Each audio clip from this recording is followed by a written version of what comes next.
If you're really serious about your ideas in your business, then you have to go try to find the right people. Right. And that's one of the biggest things that I've learned is that I brought a lot of people on that, okay, either I knew in the past, right? And I'm noticing that as I go out and I learn how to recruit and I learn how to find people in different ways, right? People that complement my skill set versus somebody that I knew in the past. Yeah. Has kind of been a big win for us. I do think it's key that a strong team is a must, right? Yeah. Because otherwise it makes it easy to quit when you're by yourself.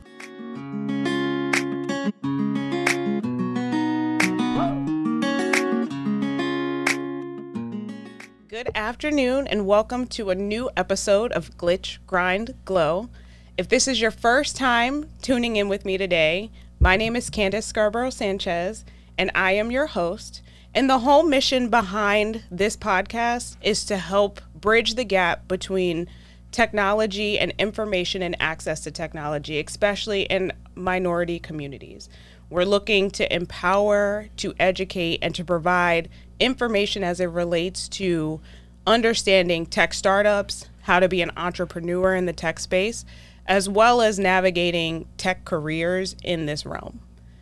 I'm really excited today for everybody to join us because I have a personal friend of mine, also someone that I've worked with very closely in the Intel space for the last few months, I'll say, that has inspired me to kind of look at how I'm going to navigate my tech career in the future, looking at opportunities for entrepreneurship as it relates to the cybersecurity realm and the DoD space. So without further ado, I want to introduce my friend, coworker, colleague, Craig Williams. And he is the CEO of a company called CyberSynergy, which does cybersecurity solutions, consulting, and just provides services all across the cybersecurity realm. I feel like I don't do the company enough justice because I know that there's a lot more services that he offers. So I just want to welcome you here, and I want to hear from you, right? If I had to ask you who Craig Williams is, and you can touch on cybersecurity, you can touch on CyberSynergy as a company. But if I were to turn this over to you and say, what is your 2-minute elevator pitch about who you are and kind of how you got into this space? So the way I got into this space, at least from an IT standpoint, from my childhood, just growing up in a small town, very small town, had 80 people in my graduating class. I was really big in 4-H, and I had a mentor where I was thinking about being an electrician that actually talked me into pursuing an electrical engineering degree. So I ended up going to NC State, majoring in computer engineering, got my degree in 1998, graduated just as the IT boom was taking off. Right. Led into Cisco, where I spent 20 years, and I did application development as a start. Decided I wanted to go across the entire spectrum, so I started doing networking. And then I eventually got into security doing vulnerability analysis. Okay. So that is like definitely your journey up to that point where you got into vulnerability analysis. Was that when you began your career at Cisco? Because one of the things that, I think is very remarkable about your journey, and I know your journey, right? Audience doesn't know your journey, but you spent almost 20 years. Was it 19 or 20 years 19 at Cisco? years, almost 20, yep. So 19 years at Cisco. Is that where a lot of your knowledge and learning, especially when it comes to vulnerability analysis, came in? Or was there space and time before that where you really got interested? No, actually, so my entire adult life was basically I spent at Cisco. I had about 18 months where I worked at NC State as in a couple of different of the IT departments. But most of my knowledge came from Cisco. And the vulnerability analysis definitely all came from Cisco. But even the networking experience and the development I did before that, all with Cisco. But I've always had a hustle on the side. Yeah. So I did everything from training. I did software development. And basically what I've did is I accumulated all these people throughout my career. And we just kind of keep in touch. And we have projects come through, or we have projects come through, and we would just kind of go and do them. And everybody would do the project, complete it. Yep. And then we go back to doing our regular jobs. Okay. So while you're navigating this space, right, the black and brown community that's kind of in this space and navigating, I feel like, in my opinion, I spent a lot of time in Raleigh when I was out there, trying to kind of get my tech career to take off. And there were a lot of people around me that were like me. Do you feel like that was your experience, 20 some more than 20 years ago, right? Actually, it was not. Okay. So I was probably close to 30 before I had another black or brown person even on my team in IT. That's amazing. And then actually leaving Jones County, again, small town, going to NC State, predominantly white school, but able to persevere, able to keep going. And I got an opportunity to, once I became more senior at Cisco, to able to go and work at some of the HBCUs. A&T, we would go and teach classes, CCNA classes there for like a semester and then come back. So yes, I was able to get more of that as I matriculated, as I got older and became more senior in my career. But yeah, early on, absolutely not. Right. Absolutely not. So now at this point, and this is just a general question that I have about that particular area, right? Is that a place where if people wanted to pursue technology careers and be around a community that was similar to them, especially like black and brown people, right? Would that be a place that you would say has a thriving, successful, community surrounding black entrepreneurs and black technologists? I would say yes. It starts with I would always say try to find a mentor. Right. But yeah, so it's grown tremendously over the past, I'll say 10 to 15 years. Okay. And then again, there's also these pockets of places where you see more of that than you would in like here. I see a lot more black and brown people in IT in the community, right, with government contracting. Whereas in RTP, Research Triangle Park, there's certain companies, and most of it is commercial. Yeah, so, absolutely. So it's a lot less than what you would see here. Yeah, and that's what I feel like IBM, Cisco, those types of companies, all commercial. When I was trying to break into the cybersecurity, defense and intelligence realm, like none of those companies were playing in those spaces. I feel like they are now.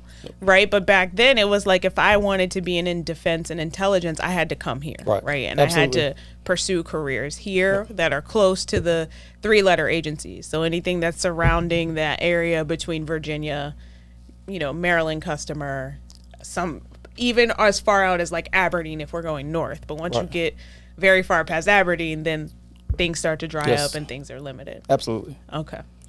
So I definitely deviated away from the plan because I told Craig, I was like, we're going to get in here. We're going to do your 2-minute elevator pitch. And then we're going to ask a question because I really want to get to know you a little bit as a person besides just the CEO of Cyber Synergy. Like that's important. That's a part of your identity, but also like who you are as a person. Right. So the question that I like to ask people, music is a very big part of my life and kind of how I navigate the space. Music will dictate, if I'm pumped up or amped up or excited about something, if I feel confident, or if I just need to unwind. So if I had to challenge you to make your tech anthem, your tech playlist, something that's related to, you got a big proposal that you're working, because I know you're in proposal land right now. What music will you use as your anthem? What is something that you hold near and dear to your heart from either something to boost you, to give you confidence, or just something that just makes you feel good? Right. I generally use music as motivation. So I'll probably start out with All I Do Is Win. So if I'm going into the basketball gym, that's like my kids was just joking about me doing that, right? Like when I walk into the gym, that's what I'm playing. That's the song you play? Yep. Okay. Looking back, depending on what mood I'm in, I can go back special ed. I got it made. Okay. Realizing coming from humble beginnings to now. I would go with Drake, but since that whole right, I don't know, Drake's not safe right now. Started from the bottom, It's not safe right now. Although we all still love Drake in general. Is it T.I. with Still in this? That one's up. Get me hype. Yeah. Okay, that's a good one. So no R&B, no everything. It has to be not around hip-hop. tech, right? Like I'm a huge New Edition fan. Yeah. It doesn't really apply to tech. That's more about I get that. Yeah. Okay, I don't know. So like I guess you're right. Because anything that I'm thinking of is gonna be like, it's gonna have a nice R&B beat, but it's gonna be somebody rapping over it. Right. Still. Yeah. Okay, those are good answers. I like all of those. I just think that, like I said, music kind of tells you about people and kind of like the space that they're navigating in, and also like where you are in the history and the culture and things like that. Absolutely. And I love music. I also have this special ability to not listen to the words of any song. So you just know you just know the beat. Yes, you like I like that beat. And then you I can make cancel up all the words. everything else out. Yeah. Okay. So I hear you like basketball. What else do you do in your spare time? Especially since I have some close personal information. He just got his knee fixed. So have we picked up any new hobbies now that the knee works? I'm gonna see if there's any HIPAA laws that we just crossed. No, because you here and you let me talk about it. So I'm actually still rehabbing the knee. So haven't picked up anything. I am preparing for the Army 10 miler in October. Oh yeah, we did. So I'm trying to go into that slowly. Okay. I'm super competitive, so anything that I can compete at. Yeah. Basketball is my favorite, but anything I can step on the court that has a ball, I'm in the game. All right. So I'll probably pick up pickleball in the next couple of weeks. I played it way back at Cisco, but I'll pick it up again now since I can find a group. I'm I can move, so and it's a thinking game. So most things you can think out, think people. Okay, all right. We humble. We try to stay humble. Oh, okay. All right. Okay, cool. And then just one other question to kind of round out, like understanding who you are as a person. And I know that it'll take a very long time. We're not going to cover all of that in this episode, but one of the things that I think is really interesting, and we have a lot of conversations about you being in DMV now, right, and how different it is. So help me understand, like, your roots, growing up in North Carolina. How did that influence not just like your desire to pursue technology, but like who you are as a businessman, right? Because I think there's some very interesting things about your drive and your commitment and your perseverance. And I'm just wondering, how did growing up where you grew up and being, in that environment influence? So that's actually very easy, right? Because I look at the things that I identify with most, and especially as a child, right? I'm one of 11, so I had 10 siblings. Growing up, very humble beginnings. You look at the heat wave that we had over the last couple of weeks. When I was up to 15 years old, I'm working out in tobacco field, right? Right. For like $3.25 an hour. So I look at what I'm doing now. Right. Right. And I try to remind myself all the time, okay, this is not that bad, right? Like this is, I don't want to say it's not real work, but it's a different kind of work. It's a different kind of work. I'm not about to have a heat stroke. Right. So anytime I'm going through transitions, so this is actually the third city that I live in, if you count RTP as one area. So the biggest transition for me moving here was the weather and traffic, were the two big ones. And then just acclimating to the different types of people that are here, right? In North Carolina, I knew had a big base. My family's there, everybody's there. And then coming up here, having to, I guess, build my brand, build a brand of Cyber Synergy, right? Because, again, I've always grown up with you work hard. And that's how you reward it. Whereas here, it's more of you have to build your brand, you have to network, you have to do all that. So. Yeah. Okay. And do you feel like, based on, I'm sure you've networked and you've come here and you've met a lot of business owners and networked in this space. Do you feel like you have a little bit more grit or ability to persevere and be resilient, because of these humble beginnings, right? Absolutely. And right. I know that's sensitive, but let's be real. What do you feel like? 100%, because every time I go back home, right? I mean, it's still the same area, right? It's still one of the poorest areas in North Carolina, and that reminds me, of why I do this, or at least one of the reasons of why I do this. Also knowing, like I said, having to do all the physical labor, right? Working on a farm. And then I'm looking at this, right? So I'm having to think with my mind, having to do this, right? I'm now having to transition into becoming a leader, right? So now I can manage managers versus just managing individuals and people. Yeah. But yeah, definitely how I grew up. Yeah. The resilience is there. Going to NC State and having to struggle through that, right? Because of how the high school I went to, didn't have a lot of resources. Then going to NC State and having to struggle to get through there, persevere there, and just learn never to quit, right? Right. Just never quit. One of the things that I've noticed, and we'll after this, we'll delve into more information about Cyber Synergy, because, like I said, for me, encountering Black CEOs in the defense and intelligence space. So when we're talking about people who are primarily going after or have a large part of their business, that it's not the only part of their business. You navigate both public and private sector, but there's a whole other animal and there's a whole other world. And what we know in the defense and intelligence space, a lot of people will start businesses, right? And they will go through the process to get cleared and hold facilities clearances. And people just think it's like super easy and that it's just something that you can just spin up and you have a defense and intelligence business. And sometimes there's like a sense of entitlement because a lot of the folks that are starting these businesses have parents, right, have uncles, colleagues that are like they have their own cleared facilities and their own cleared businesses. And it's just a thing for them to just spin them up and almost like, yeah, I'm gonna get contracts and I'm gonna get work because, you know, my uncle's been doing this for 25 years and he showed me all the steps of how to get a facilities clearance and how to, you know, and so I feel like they lack that grit and they lack that determination. And as quickly as these businesses spin up, because there's a sense of entitlement, because they're grandfathered in, right, they spin back down or they just become dormant and they don't do a lot. And so it's like there's not a lot of perseverance. There's not a lot of, you know, navigation through the space to make sure that they're like hanging in there and riding the highs and the lows because it's just so easy. It's just so easy to spin it up and you had somebody that you knew that helped you do it. And now you can either fade to black or just let it sit dormant for a while, right? There's no, I got to feed my kids and I got to feed my family and I got to take care of a group of individuals that are counting on me to get salaries and benefits, right? And this world is so interesting to me because it's so transient in that sense that it's you know, kind of taken for granted, I think, sometimes.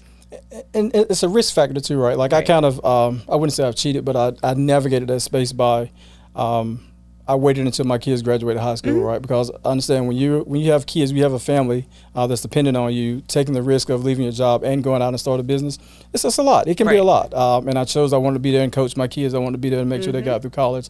But now they're grown, right? I think my youngest son graduated in June. Wow. I left Cisco in December. Wow. But that was the plan all along, right? I had a plan and that's what I was going to do. As far as the facility clearance, that's the only reason I moved to this area. I had several job offers here, but until somebody told me, hey, I can help you get your facility clearance, I was like, that doesn't really do me any good. It's not pulling me up there. It doesn't do me any good. Yeah. And you talk about the people that has the network. Absolutely, it's important. I mean, that makes the job that you're doing so much easier, right, if you are trying to grow a company. If you do have somebody that is already has a large company that can kind of carve off some work, so you make sure that you're solid even when times are low. Absolutely. We don't always have that, right?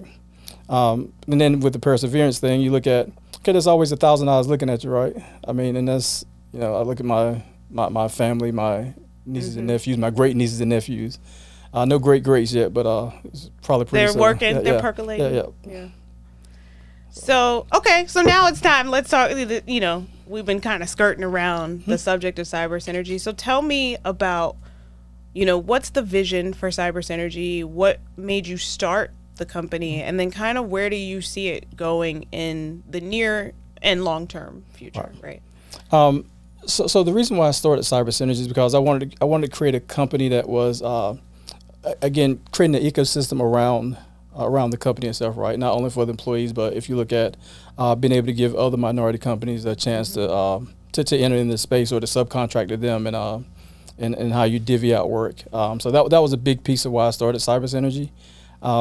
If you look at our service offerings, right, it parallels my career. Right. You look at the cybersecurity piece, the process automation where you're doing development, anything that makes people's job easier. And then if you look at the facilitation and training, which I really enjoy, right? I really have a passion around transferring information to people that's going to help them in their lives, right. Whether that be technical, professional development, anything I have to offer. Yeah.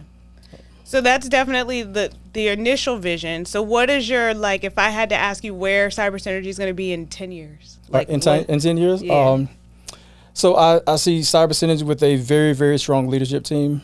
I see me probably transitioning into more of a working with the board type, but with a strong leadership team that's really focused on providing solutions to the customers. I'm excited about that. I'm really excited about the next transition where we're working into how do I pour into other people so that they can now take over and lead. And then if you had to carve off percentages of work, how much of your space from a cyber synergy footprint do you want to be DoD contracts? And because that's a big one, right? And you want to try to stay as diverse as possible, right. In most things in life. So right now, about 50% of our contract is within DoD, and about 25% of that is in the intel space.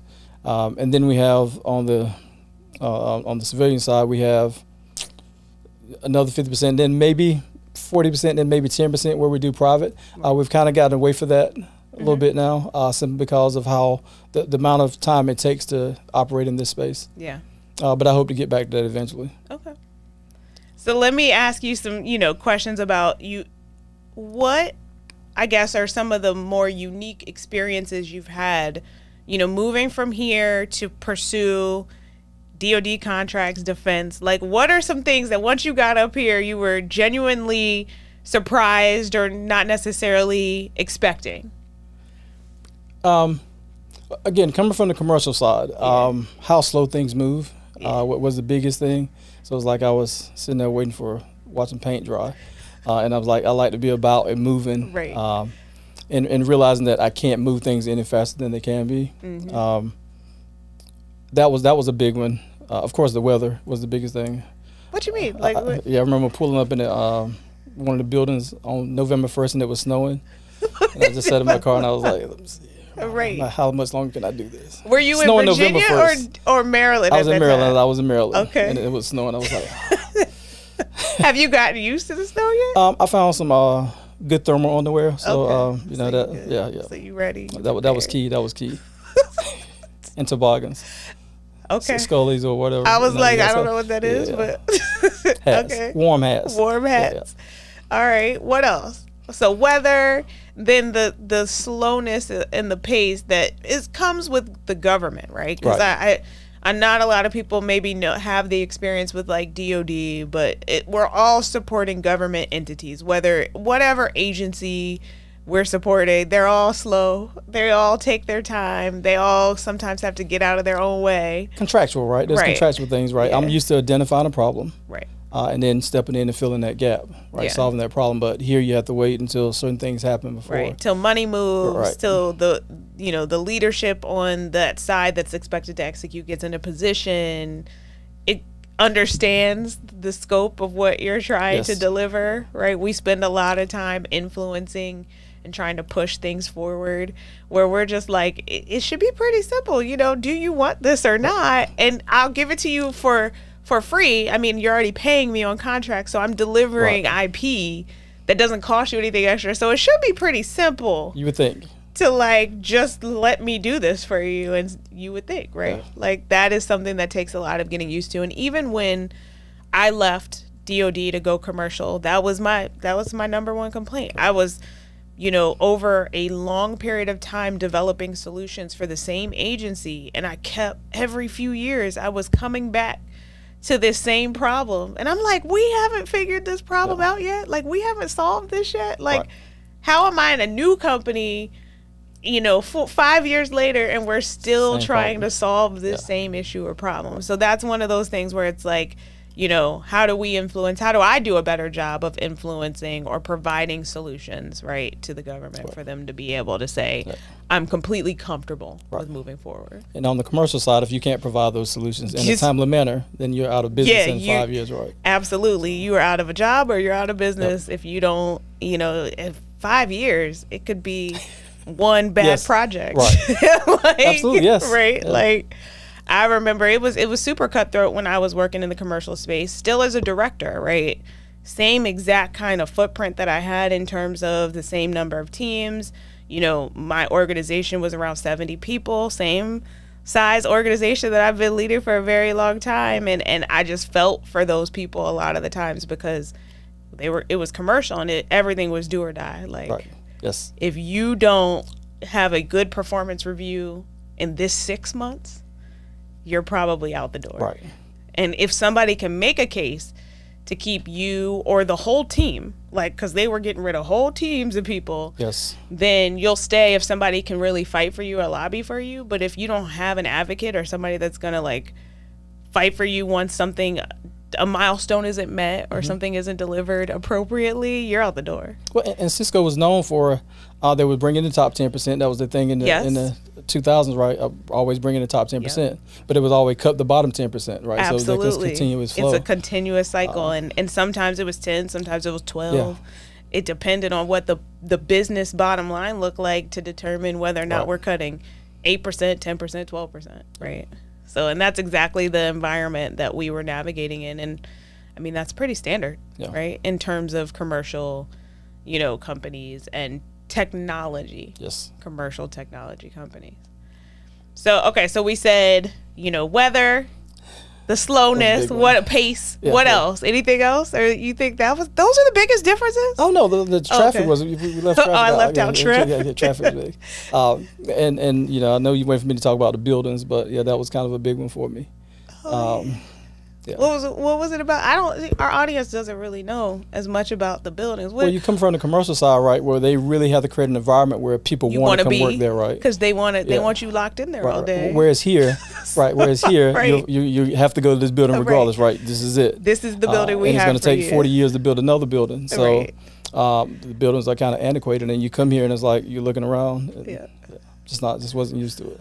Manicured yard versus Right. all So the you've been asphalt. slumming it for a little while. Have you gotten used to it yet? no. No. What? No. Really? Still haven't gotten No, used to it? no. Okay. I guess we gotta give you a little bit more Yeah. time. This is the environment that I've been used to for my whole career. So I'm like, when we got nice things, it was like, oh, this is so nice. Like, but it's foreign. Right. It's so foreign, right? But when you come from that, it's like this is crazy. What is this? I'm in the slums over here. Then the cost of living, right? The Yep. the price sticker shock when you go look for properties here and they're selling for 200,000 over Yeah. what you're offering was a kind of a big one. Yeah. Restaurants with no parking lots. What you mean? Like in the city? Like Yeah, you're in the going city, in yeah. the city to go eat? Right. Okay. I was like, because Columbia, we got plenty of parking lots and all those restaurants. Okay. All right. So that's good. Those are not big, No, right? So no. nothing seemed like shocking coming into this space to navigate, the business, because we're talking about the business. Like a lot of that is logistical, day to day, like everyday life stuff, From a which business is perspective. definitely makes sense because you're relocating, Right. From a business perspective, because I was learning the government contracting world while I was working, Right. while I'm trying to grow the business, it's just growing pains. Right. But no, I wouldn't say there was anything that was shocking. Okay. We talk about the length of the acquisition cycle, Mm-hmm. maybe, but outside of that, no. Okay. One of the things that I think is really interesting in this space is, even though we're defense and intelligence, which has like a greater barrier to entry for some folks, if you look at the numbers statistically across the largest, so defense contractors like Lockheed and Boeing and Northrop Grumman, our diversity statistics and metrics are very similar to commercial companies. And you would think, because it's such a limiting industry, that it might impact it more or less. But I mean, holistically, most companies are sitting in that 7 to 9%, right? And so what are your feelings about like how you, as a business owner, like what are things that you think are important in helping like the diversity pipeline? Are there things that Cyber Synergy looks to do or wants to do in the future to kind of encourage diversity, growth, and hiring in the tech space, and especially in the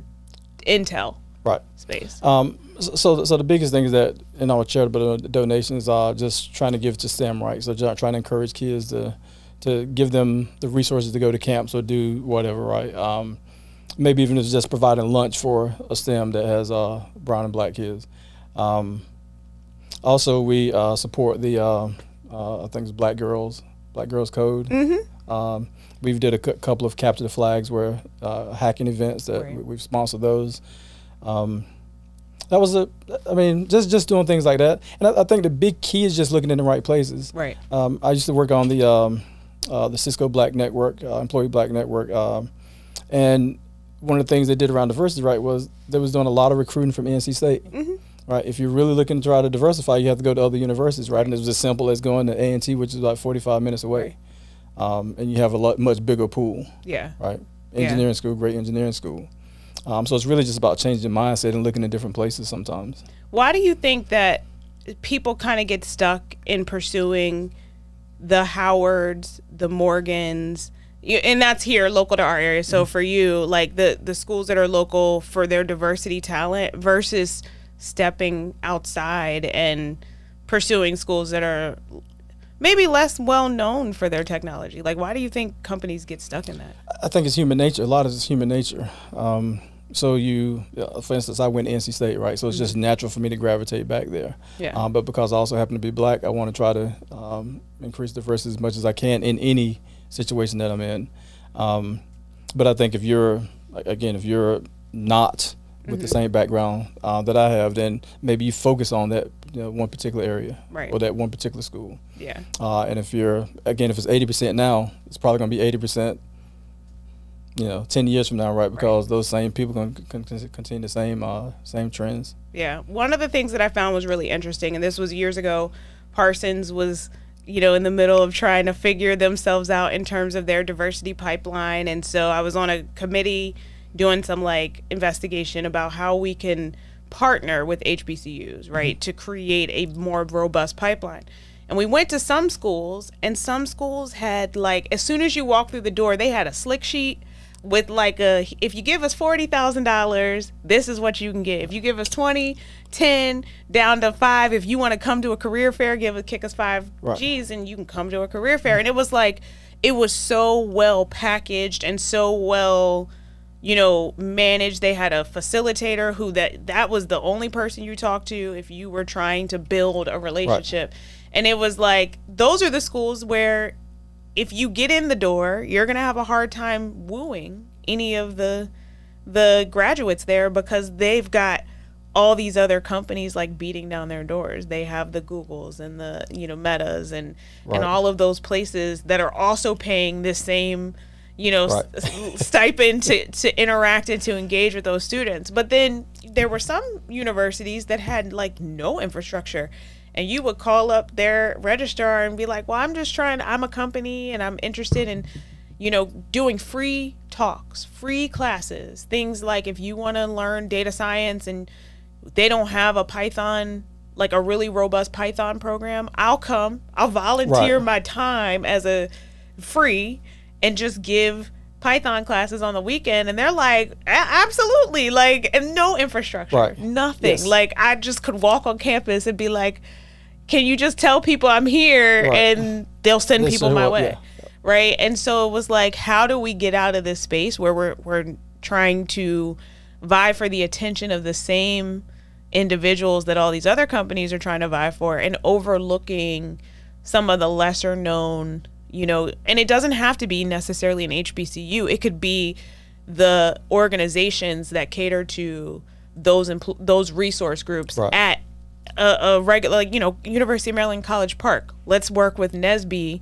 on that campus to find people versus, going to these same universities and really just putting your name in the hat of all the other options and opportunities that they have. And I thought that was really interesting, because I had never thought about some schools just don't have that infrastructure. They don't have that. There's not a lot of people. And because they don't have the resources and it's not a well-oiled machine, if there are companies looking at them, they kind of fall off and stop pursuing those opportunities, right? Because they don't have the resources. Right. If you don't have the resources to put somebody in front for marketing, somebody to cater to the companies that when they come on campus, then, like I said, people will stop coming. So how do you fix that problem? I think the more we look at trying to generate a competitive edge, then you have to kind of scour the planet to try to find the right people. Right. And I think as more companies do that, right, if you look at as the internet and the growth, you can find anybody now. Right. And I think as people start to use that and AI to try to find some of those resources and leads, then I think it improves. I think it improves a little bit. Okay. Because you can come from nowhere, have the right training, go get some certifications, get a degree, and then just put yourself in position with the right marketing of yourself. Right. So one of the things, that in this space that I wanted to talk to you about was I give a lot of consultation and support for small businesses. I spend a lot of my time just doing small business outreach. So not necessarily tech businesses. Sometimes it's, you know, a company that has some type of service offering and they're just trying to figure out, like, how do I do my social media? How do I do my branding? How do I either get an app, a scheduling app, or use or leverage technology to be efficient? And then I do some tech startup outreach. So for people who are like, I want to actually build an app or build, you know, a service offering that's completely technology based. So a web application, an Android or iOS app, things like that.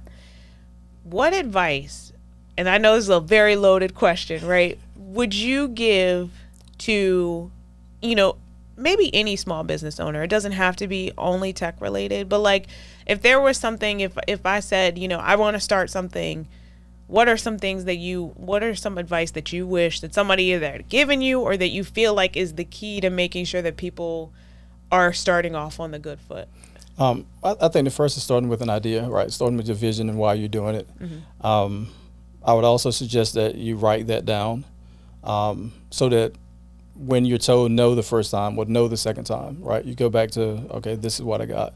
And that helps continue to push you forward. Also, you learn from those negative experiences or those no's, right? You learn, okay, what can I do better, right? Maybe they give you some feedback. Maybe they say, okay, if your application did this, then we would consider it, right? So then you take it back to the drawing board and kind of add that to your application or add that to your future roadmap for the application. Mm-hmm. So it's really about perseverance. Write down your mission and vision, and then just don't quit, right? Yeah. I mean, just don't quit. And I know you have to balance with, okay, running into a brick wall over and over. But yeah, just try to persevere through. Okay. What do you say to people who, and this is one of the things from, I think, you know, when we were doing, so in the middle of COVID, and I tell this story all the time about how we had a lot of people coming to us with awesome ideas. I mean, really great ideas. And they wanted to build an app or they wanted to build a web application. So some were web-based and they were going to start with a web application and then slowly roll out to Android and iOS, that type of thing. And a lot of the people were coming to us as founders by themselves. Like, it was just them, right? And I'm like, for me, one of the things that I learned from all the startup fails that we had, because we had more fails than we had successes, was building a team around you and building your executive, what is known as your executive leadership, right? And I think I have an episode out there that it's like top 5 startup fails. And number 1 for me was trying to be the CEO, the COO, the CMO, the CTO, and all the things, and not having an appropriate team around you. So right. What advice, because that's, again, loaded question, but you're somebody who successfully navigated this for a very long time. So like, what advice would you give about building your team? So I wouldn't even say it's a loaded question. I would say that it's a question that, that everybody faces. Right. As far as building a team, right, if you want to get good people around you, then you have to have resources, you have to have money. And then how do you balance that with, okay, a lot of times people don't want to give up equity. Right. Or I'm going to bring in my friend because they can spell IT, right? Right. So you really, if you're really serious about your ideas in your business, then you have to go try to find the right people. Right. And that's one of the biggest things that I've learned is that I brought a lot of people on that, okay, either I knew in the past, right? And I'm noticing that as I go out and I learn how to recruit and I learn how to find people in different ways, right? People that complement my skill set versus somebody that I knew in the past. Yeah. Has kind of been a big win for us. I do think it's key that a strong team is a must, right? Yeah. Because otherwise it makes it easy to quit when you're by yourself. Mm-hmm. But when you have a team behind you, it just makes it, they drive you, right? Holding right. you accountable. Right. You have accountability partners also. When you're down, they're pushing you, right? They may be up. Right. Y'all like to see their wins, right? You can celebrate wins together. But yeah, so team is important. Now, how you navigate that, because if it was easy, everybody would do it. Right. If getting a good team was easy, everybody would do it. And then it's like, how much do you find the right person that doesn't necessarily have the skill set, and then try to build them into that. So it's all of the above. Yeah. And it depends on the situation. So what was Cyber Synergy's journey like? Like, how did you, so Craig had the brainchild, and then what was the first thing that, like, what was the history? Like, how did you build your executive team? So how did it work for us? So actually I had a friend, my college roommate, and he's been doing government contracting since 2002, right? So I've been following them all along, right? I've been a sub with them doing development for them. Cyber Synergy did development for them for all the way back to like 2006, 2007. So I learned a little bit of the game from them. But so I've always started with them as a kind of a what I'm striving to be, right? I want to try to build the same way that they did. Now, how did I get my executive team? Once we got down to recruiting, right? So once we had resources, okay, I have this allotment of money that I can bring in somebody that's going to do this thing. And now we're starting to do more of that, right? So now we're starting to having the right people that with a specific skill set doing certain things. And it just makes it a lot easier, right? Versus you have 2 or 3 people that can do 5 or 6 different things, okay, but not necessarily great. Right. So that's the transition that we're going through now. Yeah. I think, you know, having looked back at all of my founders that we supported during this time where we were in our really heavy tech startup world, equity, right? Like, that's the number one thing that I feel like people, like, nobody wants to give it up, but if you don't have any money, right, how else are you going to get this idea off the ground? And you just kind of like, so that's something I challenge a lot of the founders to really think about is like, if this is going to be as big as you think it's going to be, right? You know, negotiating sweat equity or negotiating for sweat equity is really like a win. And if it goes nowhere, then no harm, no foul, right? Exactly. Because everybody was in there working for sweat equity, and I've accepted roles to do that, you know, in my lifetime. So it's not like nobody wants to do that. There's actually a lot of people who, if they believe in your idea, are really willing to do that because they believe that it's going to make them successful. They believe that everything that they're putting in now will pay off in the end, right? And so I challenged a lot of founders to be like, you know, you might have to give it up. And maybe it's for key strategic roles, right? So it's not, you know, all your roles, but it's like if you need a CEO and you want to be the founder, you want to wear the founder hat, you absolutely might have to like give up a significant amount of equity for that person, but not for all, you know, all the other people. Your finances, you can, you know, figure that out later. Maybe you don't have a CFO for a period of time, right? And I feel like a lot of my founders just had a really hard time navigating that space. It's a big paradigm shift, right? Yeah. It's a big paradigm shift to, okay, now I have to pay or use this money that I have to actually pay somebody, right? And I'm watching the account go down. Right. But so what's helped me making the transition, or helping me making the transition, is I'm trying to read as many leadership books as I can. Right. And it's helped me think about things in a different way. Yeah. Putting things in perspective. And also because I want my life back, because as a small business owner, right, you work a lot of hours. Right. So now I realize that I'm actually bringing on stronger people that's going to give me the opportunity to actually have a life. Yeah. So, you know, you want to, you know, solicit for any resumes? Oh, no. I'm just saying, you know, it's a good opportunity. Okay. So that's, you know, definitely for me, something that I spend a lot of time trying to figure out what the balance is for folks who have like these great ideas and like they just, you know, either they don't have any money, right? Like $0 and they just got a good idea, or, you know, they're trying to figure out how to invest the little bit of money that they do have. Go ahead. What were you going to say? No, I was just going to say something that my friends and I used to say back in college: is nothing from nothing leaves nothing. Right. Right. So you can have an idea, right? And if you want to hold on to the idea and try to keep all the proceeds from it versus trying to let other people come in and help cultivate it and grow it, right? Then there's a good chance you're going to end up with nothing. Yeah. So how do you make strategic like partnerships like with other companies? Are there any things that you look for if you are looking at opportunities or just networking and trying to look for new opportunities? So the first thing I look for is like complementary services, right? But also, are they aligned with the value system that Cyber Synergy has, right? We're very employee focused. We always try to do things the right way, not about skirting corners. So if I find companies that have that same value system, then yeah, I'm ready to work. Okay. Also, people that are looking to, because again, company's named Cyber Synergy for a reason, right? With the synergy part, I truly believe that most solutions can be greater than the sum of the parts. And if I find companies that have that mindset, then I'm really game. Let's go all in. Right.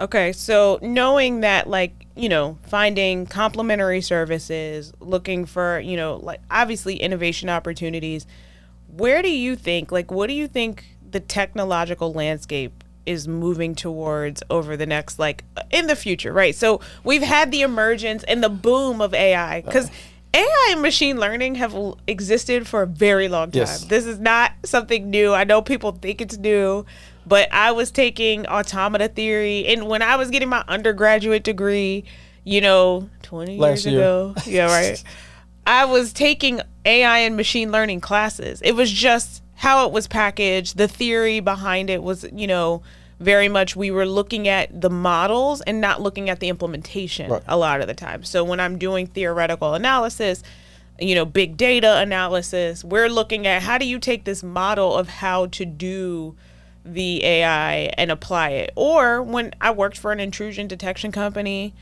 in college, and they use neural networks to be able to predict anomalies and to look for anomalies. So like AI and machine learning is not new, but I feel like the emergence of all of these productizing of these technologies and being able to push them out into the hands of everyday consumers is what's new. And so I'm like, okay, so what is the next thing? Like, what do you think is on the horizon for technological advances? It could be cybersecurity specific or not. Like, so I honestly think AI, right? So if you look at how things generally play out, you have a technology come out, right? And we, as we call it old school, are trying to use that, right? And we're still thinking about it from the old mindset. Right. Then you have the next generation that's coming forward, and they grow up in AI, so they think about it from a different way, right? Kind of like I look at my kids and how they use cell phones, right? Like they've never, since they were like 7, 8, not had a cell phone. Not had a cell phone. So they use things and do things differently than how we do. Yeah. So I'm really excited about some of the things that can come from AI from people that are just now coming into it, that have grown up and thinking about things a different way. Yeah. We talk about diversity and from a race, ethnic background, but also from a thought process, right?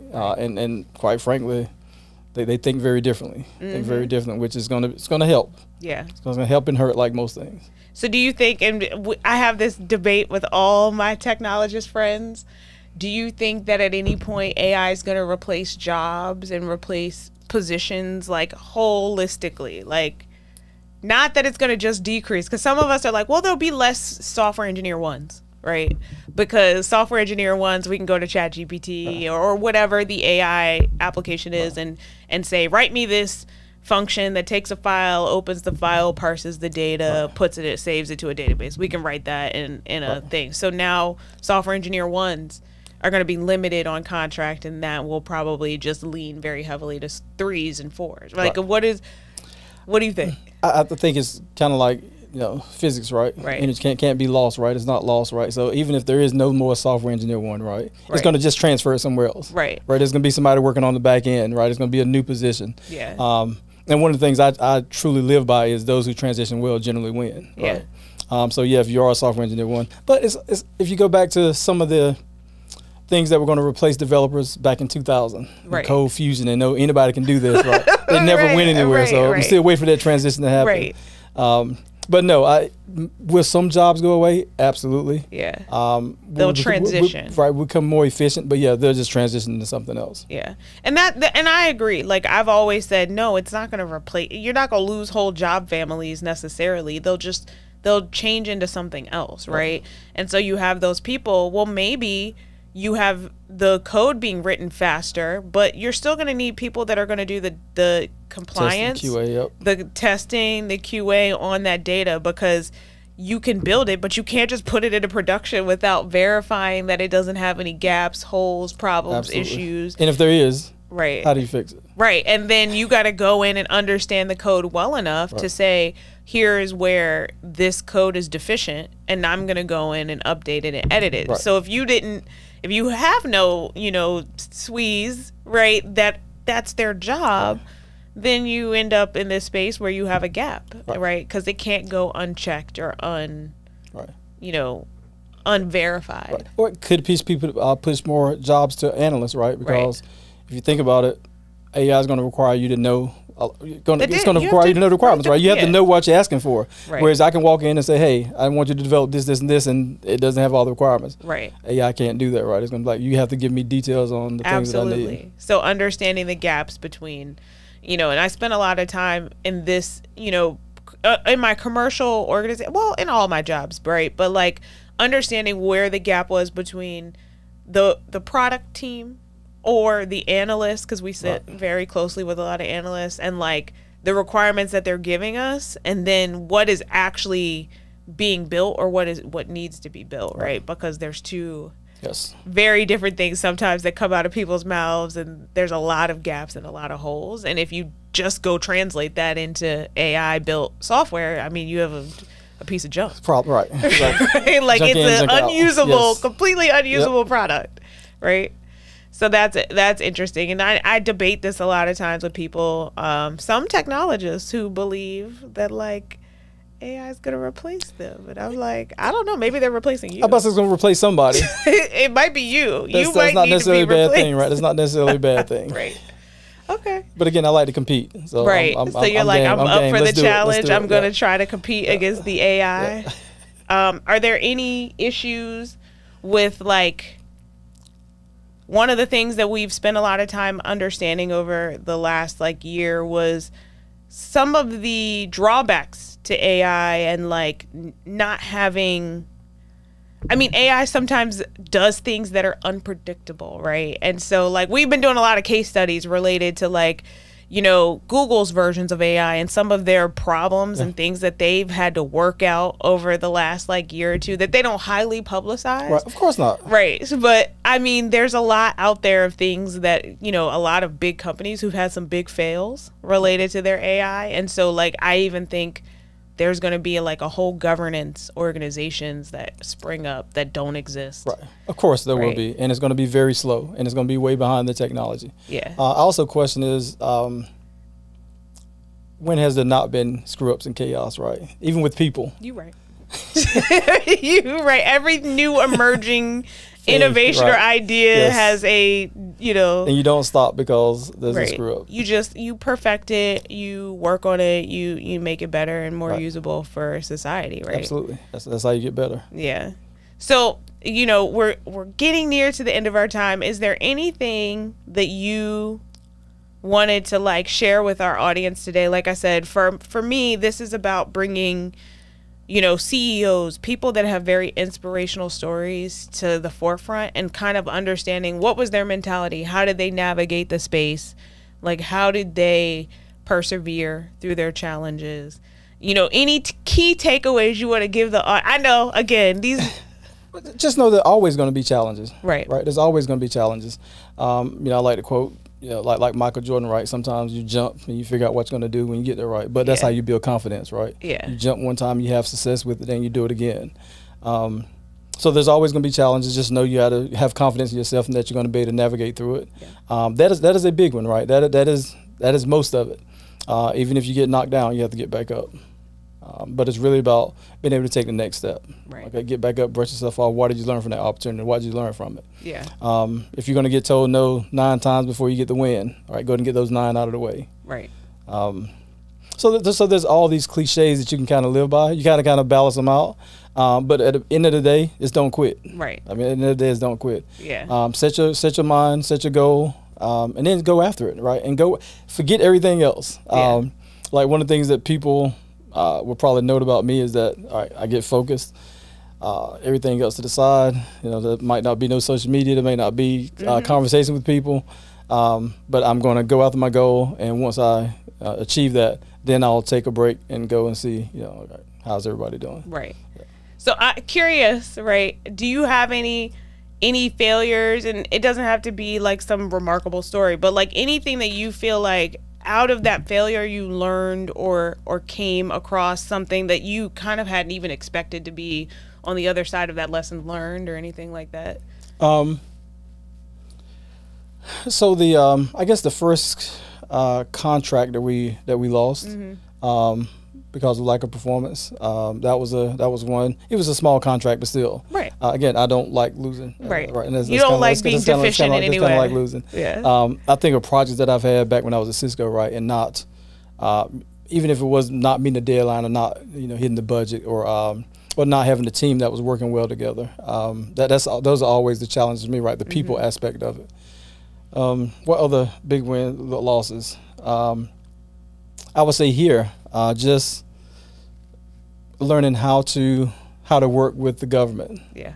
Because again, I'm so used to identifying problems and then get your hand slapped because you're trying to fix the problem. Right. And learning the right channels to go through. Yeah.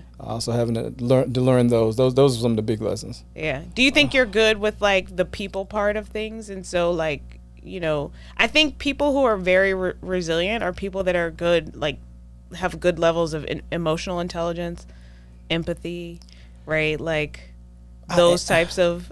You don't think you're good at so that? It's actually one of my. It is a strength and a weakness. Okay. Because my connection that I try to form with people is a true connection. Right. Right. Whereas with business, it has to be around a transaction. Yeah. Right. And that's not what I'm good at because I'm asking questions. I'm getting to know you just to know you. Yeah. When really, a lot of times it should be about the business, and that's not. That's not what I do. Yeah, I get that. And so it's, quality connections over quantity. And, in this market, a lot of times it's more quantity. Very transactional. Right. Yes. And so I get that where you can get really sucked into that space. But also I feel like the people that you're going to engage with are going to feel nurtured, supported, and, so you'll have really strong relationships. But, that's what I go for. That's what I strive for. Yeah, and that makes sense. And that's one of the failures and lessons learned from my past was just, really learning how to navigate the people side of things where there can be conflict. There's always going to be conflict, right? Yes. But how do you learn to identify like things that are emotional triggers, things that are related to, something that people aren't saying, things like that. Right. And I think one of my biggest failures, and we'll talk about it another day, but came out of on the other side of that is like learning how to engage and read and perceive. Look past their title. Look past their title, right? There's a person behind that, right? You have to look past what we have right here at the job and look to who they are. That person. They can have any number of things going on, right? Right. And sometimes it has nothing to do with you, and it has nothing to do with the situation at hand. It's something going on with them, right? Sometimes and their you background. should just ask, right? Like that's something I'm starting to try to do now is you think somebody some way they're acting this way because of just ask them. Right. Like and see what the answer is and see how close you are to. Yeah. I have a thing that I had with one of my mentees recently where I said she was running down the list of all the things that the person said to her and like all the jokes that he was telling that she didn't like and she didn't think they were funny. And I said, well, just ask him, like, what is your problem with me? Like, do you have a problem with me? Right. Is there something that you dislike or are having hard, difficulty with? And then if he, from there, navigate from there, right? But don't be she trying to leave the company. She trying to switch organizations. And I'm like, did you ask him? Like, maybe he just thinks his jokes are funny. Yeah. Maybe he actually really does like you. Maybe he trying to flirt with you and it's just awkward and he thinks, he's saying stuff that's funny. In our space, that happens a lot, right? Right. There's a lot of awkward interactions. Yeah. And so I'm like, first, before you switch companies, before you leave a company, how about you ask the man, like, are we good? Because I don't like the things you're saying to me. They make me uncomfortable or they make me feel some type of way. And either your jokes are really bad and you're just bad at jokes, or there's something underlying here. I don't know what she decided to do, so to be determined. Update everybody. We'll come back later at a later time. Well, thank you so much for spending this time with me. I know that you're super busy, and I know that really sharing your secrets, sometimes it takes a lot of looking in, retrospection and looking into ourselves to help other people be successful and navigate. But I know that it's going to be meaningful and special to people as they are trying to figure out, do I want to be a technologist at a company? Do I want to start my own company? Like, when am I ready to start my own company? Because that's a lot of us in this space who are mid-career. and are like, is it time to step out on faith and try to do something? Because I know that I could, right? And I think that'll be super helpful to our audience to kind of hear your story and kind of hear that, you know, your mantra about, you know, keep going, take all the no's until you get that yes, right? Because otherwise, you know, you may not be sitting before us today as successful as you are if you hadn't persevered and just kept pushing. Right. And thank you, because, again, I don't often feel like my story is a success. I feel like it's a work in progress. Absolutely. So I don't talk about it because I feel like I'm just doing what I do. Right. But every step has been a success. And every, like you said, every yes has been something that is a source of inspiration to those who just really want to just follow the same path and follow the same footsteps and don't know how, right? And that's, you know, we are very humble about what we bring to the table, but it's somebody behind us that's like, that's exactly what I want to do. Right. That's exactly. That's the next milestone. We're the next milestone. Yeah, absolutely. And sometimes they haven't even figured out what's after that because they're so busy looking at your footsteps that they're like, that's it. That's where I want to be. I don't know what's after that, right? I know what I see in front of me. And that's why I appreciate the opportunity. Absolutely. The opportunity to be there for somebody. Thank you. All right, so we are done, you know, chatting with Craig today. I'm going to miss his words of wisdom and all the good tidbits that he has for us. Craig does have social media. We're going to put it into the episode for you because Craig doesn't know his social media off the top of his head. But we will give you ways that you can follow Craig and find out more information about him and more information about Cyber Synergy. As always, please like, follow, subscribe if you haven't already. Drop comments below in the episode if there's anything that you want to ask us, you know, ask myself or Craig, or stories that you guys want to share about your journey. I know a lot of, you know, companies and entrepreneurs and small business owners that have their own stories to tell. So share with us if there's anything that you feel like is a good piece of advice for other people getting started with their either entrepreneurship journey or their tech careers. Thanks everyone and have a wonderful afternoon.